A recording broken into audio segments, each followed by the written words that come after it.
সন্দেশখালীর ধামাখালিতে সিবিআইয়ের অস্থায়ী অভিযোগ কেন্দ্র খোলা হয়েছে। আর সেখানেই সন্দেশখালীর বিভিন্ন প্রান্ত থেকে শয়ে শয়ে মানুষ এসে তারা অভিযোগ করছে সিবিআইয়ের দপ্তরে। কারোর জমি দখল, কারোর শ্লীলতাহানি, কারোর আবার সন্দেশখালীর ফেরিঘাটের লিজের টাকা জমা দিয়েও ফেরিঘাটের দায়িত্ব না পাওয়া, এমনই বহু অভিযোগ সিবিআইয়ের দপ্তরে জমা পড়ল সকাল থেকে।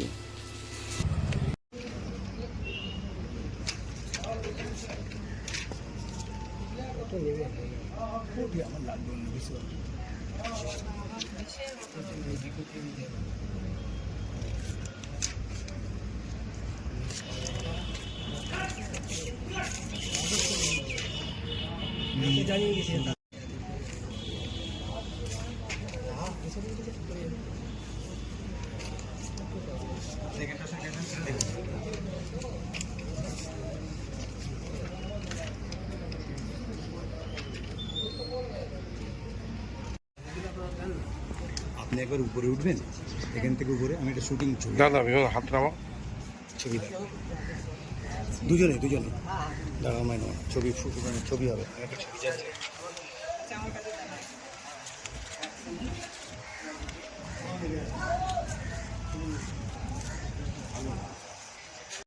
উনি ওনার সাথে যেতেন আসতেন। আমার হাজব্যান্ড তো 2 বছর হলো নেই, তো উনি আমাকে সঙ্গ দিয়ে চল দেখি কোথায় গিয়ে কি করা যায়।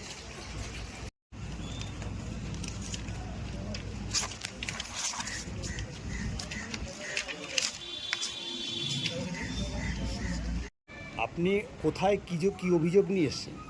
আমি এখানে সন্দেশখালী ফেরিঘাট নিয়ে অভিযোগ জানাতে এসেছি। তাদের কাছে কি ব্যাপার? আমি সিবিআইয়ের কাছে অভিযোগ জমা দিলাম লিখিতভাবে। 2014 সালে ফেরিঘাট নেওয়া হয়েছিল বিনা রায় অধিকারীর নামে। সেই ফেরিঘাটের পজিশন জেলা পরিষদ বিনা রায় অধিকারীকে দিতে পারেনি। বিডিও অফিস, থানা সব জায়গায় জানানোর পরেও তারা কোনো অ্যাকশান নেয়নি। এখনও যাবৎ কে ঘাট চালাচ্ছে তাও আমি জানি না। আমার এই 10 বছর ধরে মানি সেখানে পড়ে আছে 10 লাখ টাকা। সেই আমি অর্থটা যাতে ফেরত পাই তার জন্য আবেদন করতে এসেছি। যদি অর্থ না পাই, ঘাট পজিশন যেন পাই, তার জন্য আবেদন দিতে এসেছি সিবিআই দপ্তরে। আপনি মালিক ঘাটে? আমি নিজেই মালিক। কারা নিয়েছে? কারা আপনার এখন নিয়েছে বলতে তো লিখিতভাবে নেয়নি। আমাকে যখন ঘাটে ডাকলো আমি ঘাট পেলাম। ঘাট পাওয়ার পরে পজিশন নিতে ঘাটে এসে বসলাম। আমাদের তখন তুলে দিয়ে শেখ শাহজাহান, শিবু হাজরা, উত্তম সর্দার, লালটু বোস, তারপর দীনবন্ধু দাস, সঞ্জয় মণ্ডল, মাধব মণ্ডল কি করেছিল, তারপর ছায়েদ গাজী, বরাতটা কি আপনাই পেয়েছিলেন? এরা আমাকে ঘাট থেকে তুলে দিয়ে ওরাই ঘাট চালাতে শুরু করে। আপনারে কোনো টাকা দেয়নি? না, সেই যাবত আর এই যাবত কোনো পয়সা। না, আপনি কি টেন্ডারের মধ্যে অন্তর্ভুক্ত ছিলেন? হ্যাঁ, আমি ডাকে অকশানে গেছি। অকশানে পেয়েছিলেন? বারাসাত জেলা পরিষদ থেকে আমাকে অকশানে ডাকা হয়েছিল।